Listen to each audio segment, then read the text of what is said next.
FIDE Candidates 2022 Round 1 is in the books. We're going to talk about the odds of each player winning going into this round. We're going to briefly go through the 4 games, and then we're going to update the odds and see what we're looking at going into round 2. So this was the percent chance to win going into the current round. We had Fabiano sitting nicely around 24%, very high peak rating, pretty high current rating. That's what made him the favorite. Dingleran sitting around 21%. Firouzja and Nakamura right around 14-15%. And then we see the bottom 4 players under 10%. So 7 or 8 for Nepomniachtchi and Radjabov, and 4 or 5% for Rapport and Duda. Now keep in mind, some of these percentages might look too high or too low to you. On average, with 8 players in a field, you're going to expect around 12 or 13%. So that's somewhere kind of below these top 4 and above the bottom 4. So 12%, 13%, that's kind of the average. All right, so the first game that finished was the clash of the 2 American players. We have Fabiano Caruana with the white pieces, Hikaru Nakamura with the black pieces. And we see here we have a king pawn opening that turns into a Roy Lopez. Nakamura invites the Berlin defense, a very solid weapon, and at the top levels, black is really equalizing in most of those lines. So Fabiano plays pawn to d3 here, chooses to decline the Berlin. And note the clocks here. Both players start with 2 hours. The clocks can kind of tell us who's more comfortable at different points of the game. So here Fabiano takes on c6. Hikaru takes back. Players are putting their pieces on good squares. And here was the first kind of big think of the game. Hour and 59 minutes, 12-minute think. Hikaru plays queen to e7. And I think what he's thinking here is, do I want to castle on the king side or the queen side? Fabiano hasn't played the most common move, this knight to b3 move, in combination with taking on c6. So Hikaru's being flexible. Queen e7 might castle either direction. Now Fabiano plays knight to a5, attacking this pawn, and the pawn defends c6, so it can't move forward. And Hikaru makes a very committal decision, rook to b8. Now this king on e8 can only go to the king side if it wants to castle. Strong move by Fabi, bishop to g5. Hikaru kicks it and kicks it again. And again, very committal by Hikaru, pretty aggressive. Hikaru is saying, my king might just be okay in the center, and I'm going to pawn storm you on the king side and go for this huge attack. But Fabiano stays cool under pressure, plays d4, queen d3, makes a few trades, and knight back to c4. So he got rid of the bishop that was about to be trapped, and now he's really focusing on this e5 pawn, trying to make that the weakest pawn on the board. And Hikaru, on the other hand, has the bishop pair, so he's got some dynamic play. But where is he going to put the king? There's no good safe spot for the king. A couple more trades happen.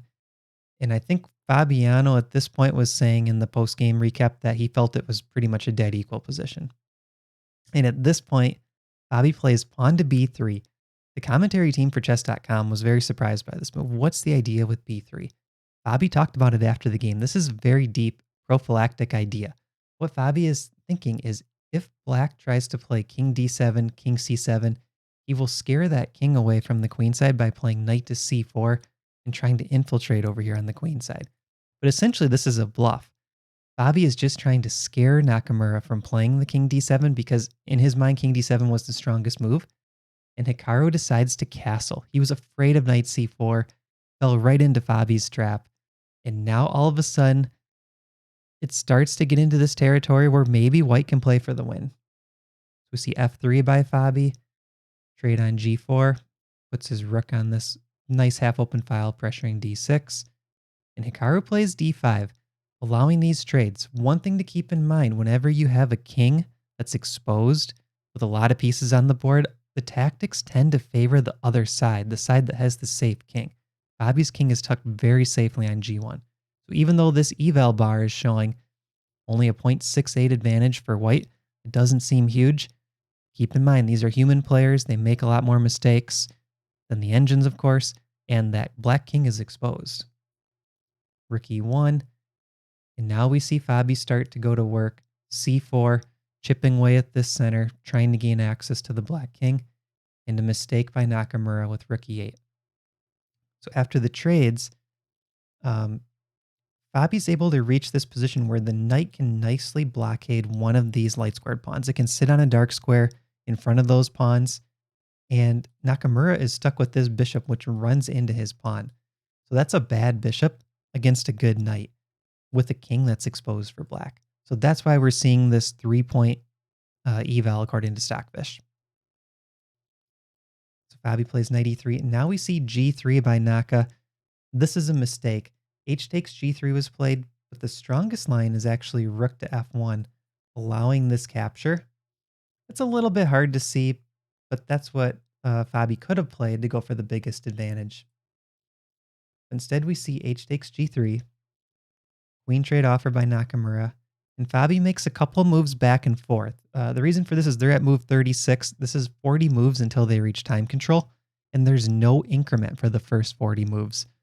So if you look at the clocks, you see 3 minutes for Fabi, 4 minutes for Hikaru. These players want to get a little bit of bonus time when they can hit move 40. So that's why there was a repetition there. Now we see queen takes g3 by Hikaru. So Fabi decided to play queen h6 this time instead of queen g6, allowing queen takes g3. And now finally we get this rook activated, trying to come down here, create some problems for black. Queen back, and Fabi's keeping the queens on the board. He does not want this queen trade. Rook to d1, bishop e6, and now knight to d5. You can see this knight's coming in. Knight f6 check, knight e7 check. Queen takes e4, rook e1. This knight's hopping around all over the place. Fabi's up a pawn, safe king, and the black king is actually in a lot of danger here. Rook f1, lining up with the king and queen. Queen g4 check. And now we see a resignation. This is actually a checkmate in 12 with best play. Queen to g6 is played. There's now knight to f5 check. This king has to figure out where to go. Queen to h4 check. Also attacks the rook. King has to go to g8. You win that with check. Bishop's also falling. Everything is falling apart. So Fabiano Caruana, not just the first win of the tournament. This is a huge win for Fabi. All right, let's go now to game number 2. We had Nepo and Ding Liren. So let's back up one. Ding Liren has the white pieces, and we see the English opening. And we get this e5, almost like a c3 Sicilian in reverse. So Nepo's gaining all this space in the center.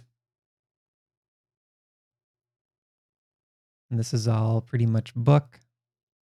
Players are playing quickly, over an hour and 50 minutes each. And we reach this position where Nepo plays knight to g4. Kind of an aggressive looking move. It's something that you feel like, oh, maybe this will work at club level. Like I can go queen h5, threaten the checkmate. But at high level chess, this doesn't ever really work. So knight to g4 is kind of a surprising move. Why is Nepo going all out for this attack? We see bishop to b2, lining up with the queen. Queen to h5, threatening a mate in 1. And at this point, knight takes g4 is the strongest move. And I feel like this is the most logical move. This is my intuition. Let's just take that knight off the board. Ding Liren plays h4. You have to always be a little bit careful with moves like this because if that h-pawn is deflected, now there is queen h2 threatened again. This opens up the white king. So we just saw in game number 1, Nakamura got punished for having his king in the open. King safety was the biggest factor for that win. Look what's happening here. Ding Liren's king is in a little bit of danger. So we see bishop to f6, contesting the diagonal. Queen c2, makes sense, developing the queen, pressuring the pawn. Trade on e3, and now bishop to f5. What I like about this position is Nepo is just trying to improve each piece, not doing anything too crazy right now, but he does still have some pressure on the king side. And now we see a small mistake by Ding Liren, knight to a4. Better move would have been pawn to b5 or maybe bringing the rook to the center. And I'm critiquing Super Grandmasters because I have the help of Stockfish. So I'm not acting like I know all the answers. Knight to a4, small mistake. Bishop takes b2, knight takes back, and now we see knight to c7. This knight is headed towards g5, to d5 I mean, And that knight is trying to inch its way closer to the white king, bringing a new attacker. And knight to c4 play by Ding. One thing to keep in mind is Nepo wants to play g5 at any time now, because if the h-pawn takes, it opens up an additional route to attack down the h-file.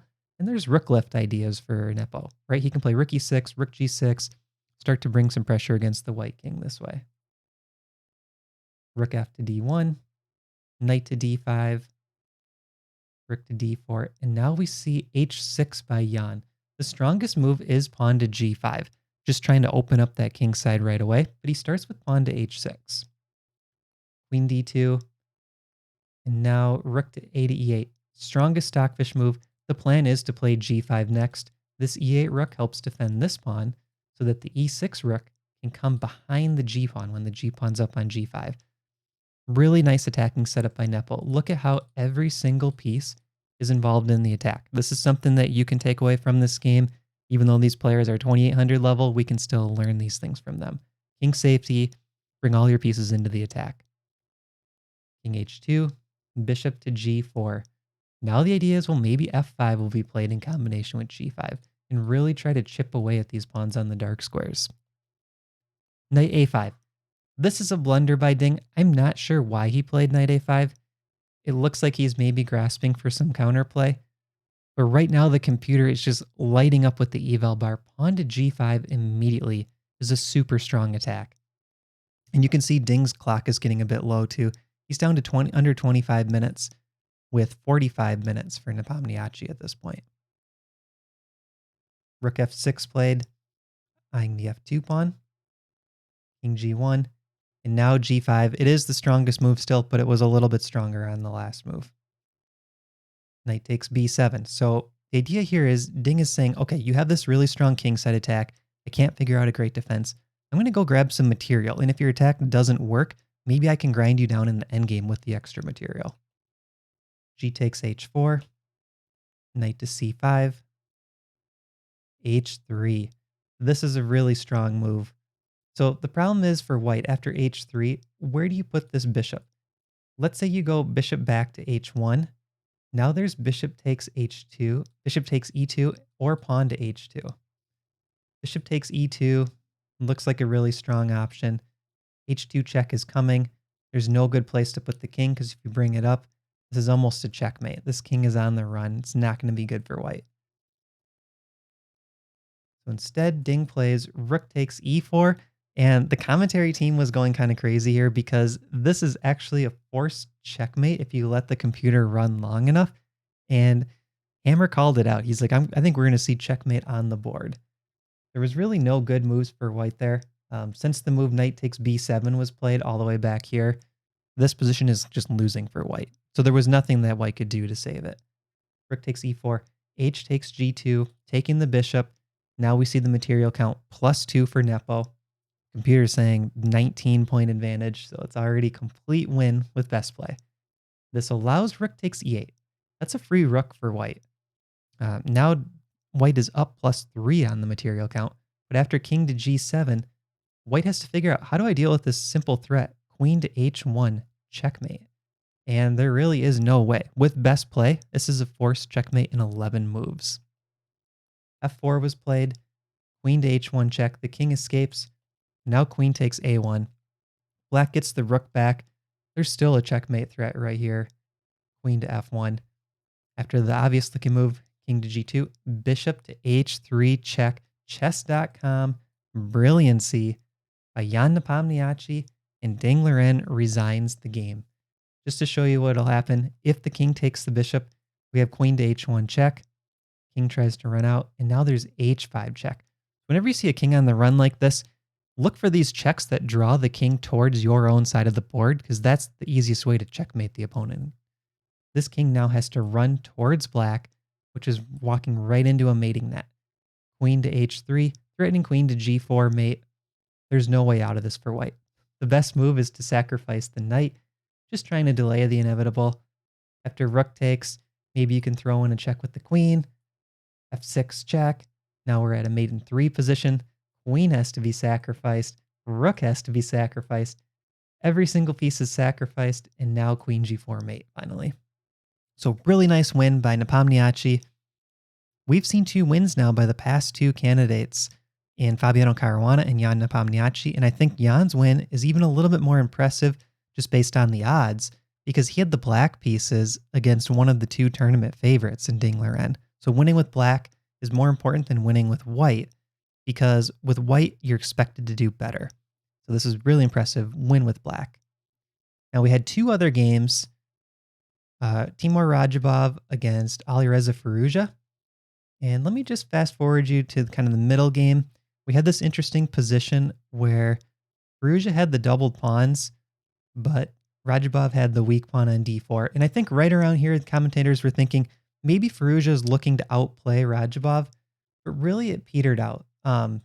Right around this point, Radjabov even got a slight advantage when he played h5 and this trade occurred, because now all of a sudden this black king is a little bit weak, even though Firouzja is up a pawn. So I think at this point, Firouzja sort of bailed out, said, okay, I'm not going to play for the win. I'm just comfortable equalizing.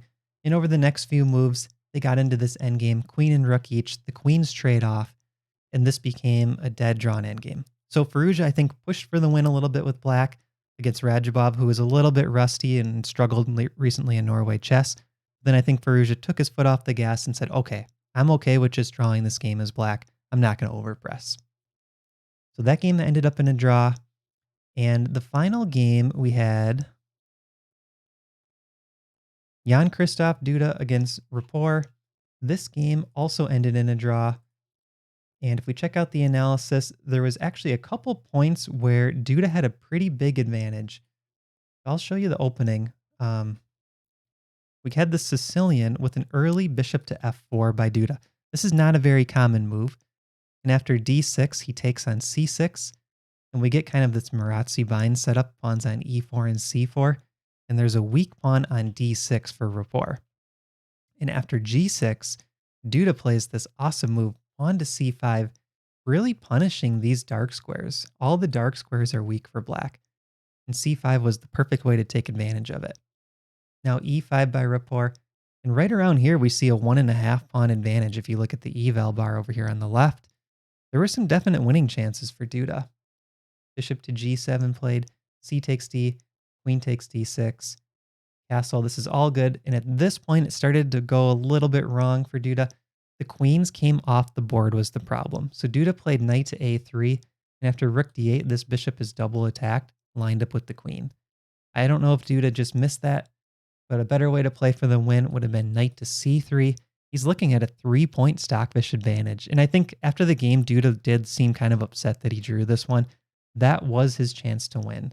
Right out of the opening, he had a 3-point advantage. Then there was one other point in the game. We'll fast forward where Duda plays rook takes d5. And if you look at the clocks, we have 13 minutes for black, 18 minutes for white.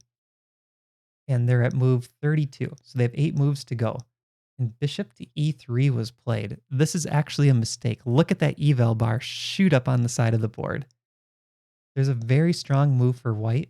It's not easy to understand, but it's pawn to a4. And this is something that Duda just missed, and understandably so. He played rook to d3 in the game.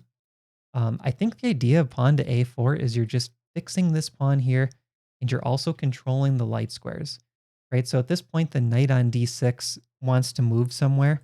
Let's say it goes to b7. You could plant your bishop on c4 and look at the control that the 2 bishops have. It's a very deep move. The pawn to a4, according to the computer, would have put Duda close to that winning territory again. I mean, it was saying around +4. But Duda played rook to d3, and that eval bar just dropped right back to 0. The rest of this game, pretty much a draw territory the whole way. So now, what you've been waiting for, let's update the odds and see how things look. Caruana with that win skyrockets in the odds. He's now up to around 41% chance to win. We see here, I have noted Caruana with the 1 next to his name, he has 1 point. Jan Nepomniachtchi, the other player with 1, he was below 10% chance to win. With that win, he does increase his odds to around 15% chance. The reason it's not higher is because he's still not one of the pre-tournament favorites. He was actually 5th in the pre-tournament odds. So he's still not super high in terms of expected to win, but he's higher than average, right? Average is around 12%. Firouzja with that draw stays about even. He's right around 11%. Ding has a significant drop, 21% down to about 9% with that loss. Nakamura, also a big drop with his loss. He's down to around 8%. Ding and Nakamura are still a little bit higher than some of these players with the draw at the bottom because they still have higher expected scores going forward, enough so to make up for that half a point difference. And then we see these three at the bottom, Radjabov, Duda, and Rapport. Until they win a game, expect them to sit somewhere around 5% odds still. So they'll have to get a +1 score to really start to boost those odds, I think. Now, the interesting thing with this chart is going into round one, we kind of had a field where, anyone had some chances. There were 4 players above 12%. But this was such a massive win for Fabiano. It's now Fabiano against the field. And Jan Ludwighammer mentioned this in the chess.com broadcast. He said this was a huge win for Fabi, really increases his odds.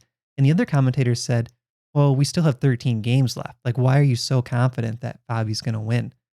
This is why. The favorite in the field won the first game, and the other favorites, Ding Liren, maybe Hikaru Nakamura, Firouzja, none of them won. Nakamura even lost, Ding lost, right? So out of those top 4, Caruana got the win, Firouzja drew, but then Nakamura lost and Ding lost. So really right now, none of the top players are challenging Caruana. So 42% chance to win.